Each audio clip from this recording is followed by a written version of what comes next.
It was really a wonderful experience, and to recount, the many ways in which you are unconscious as a child, of course, or as a young person, of the influence of your mother in the home and in your life. Most times you experience your mother as harsh, as more the tough than the love part, and as you grow older, I suppose, and when they are no longer there, you begin to really appreciate the many ways in which they kept you safe, in which they kept you secure, despite, as a child of the Cape Flats, having grown up with violence and terror and everything, and poverty all around you.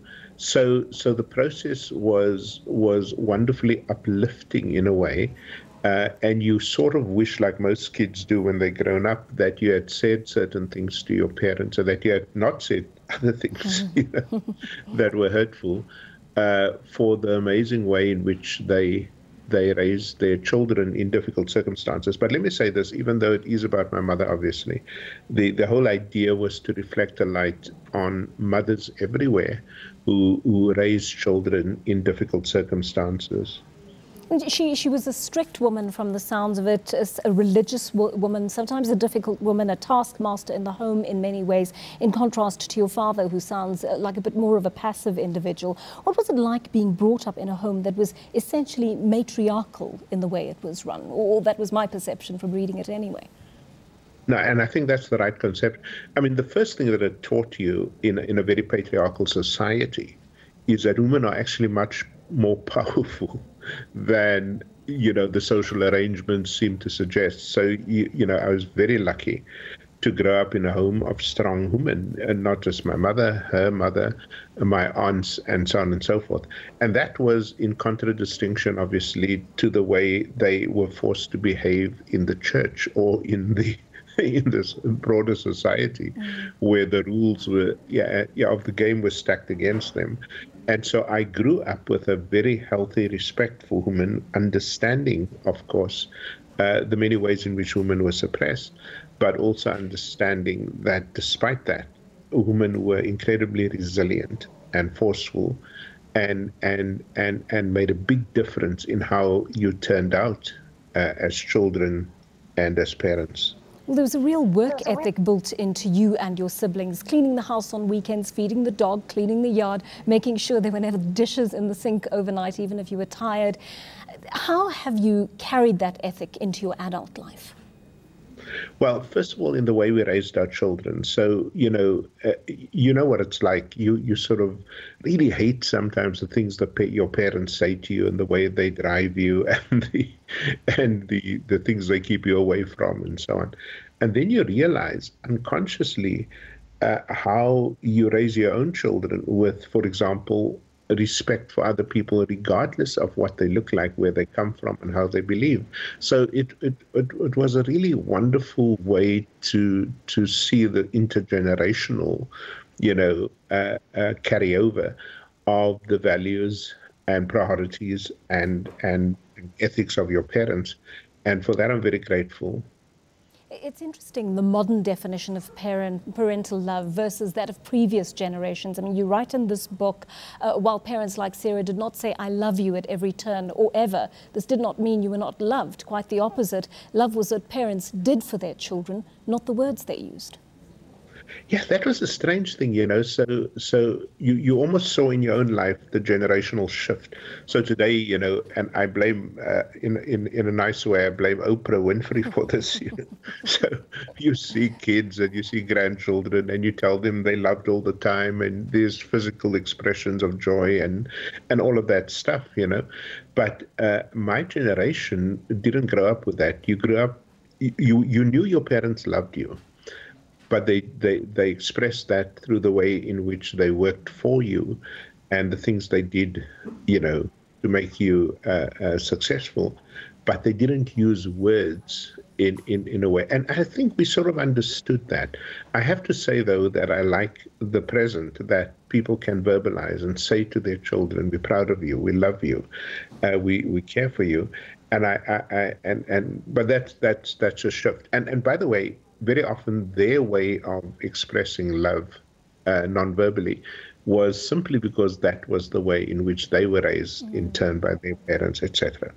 You know, your mum, Sarah, went through her retirement. She became a grandmother. She watched her children prosper. But one day she called you to sit with her so she could tell you something about her health. That must have been a horrible revelation to you.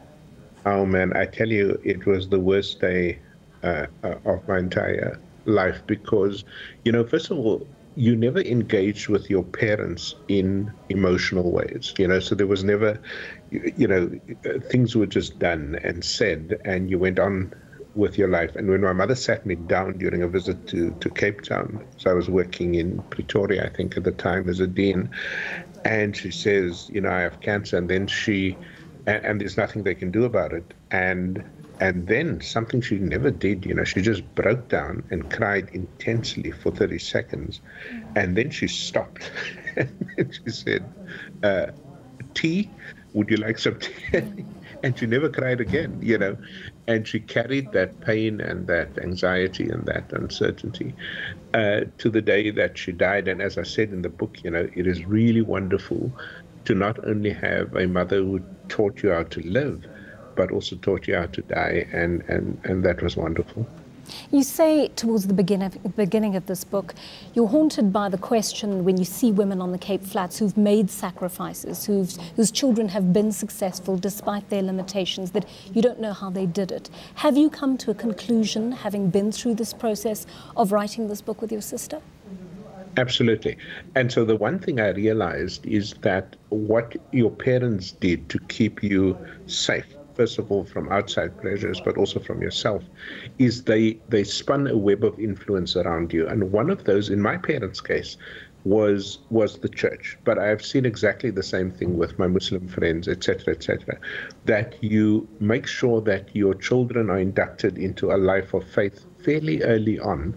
Secondly, and related to that, is they taught you certain kinds of virtues. You know, for example, no adult who came through your home or that you met on the street were greeted by their surname.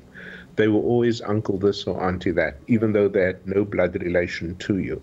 So you're learning respect for your elders, you know, regardless of who they look like.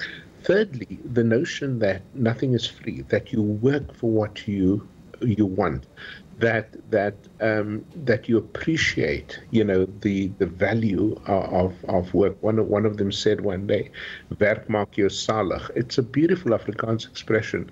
It means something that work saves you, work makes you a good person. And so by saying things all the time in your ear, to the point of irritation, by the way, if you're a young person, okay, they were reinforcing certain values. But as I also say in the book, it wasn't just that your parents told you things that were worthwhile and endearing. They also lived their lives, you know, as examples. So my parents never drank wine. They never smoked. They were never outrageous. In other words, you look to them as an example of how to be, you know, as a human being in a very difficult country in those days. And then finally, the fact that I never saw my parents angry. You know, my mother had every reason to be angry, to burn down things, to protest against the loss of their home and the blindness of her father, which followed, you know, but I never saw that bitterness, you know. They were resolved to change their situation, not by sinking down to the level of the oppressor, as we used to refer to government those days, but by showing a better way of being human. And so in all these different little ways, one by one they meant nothing, but they came together as a very powerful messaging system in your life growing up.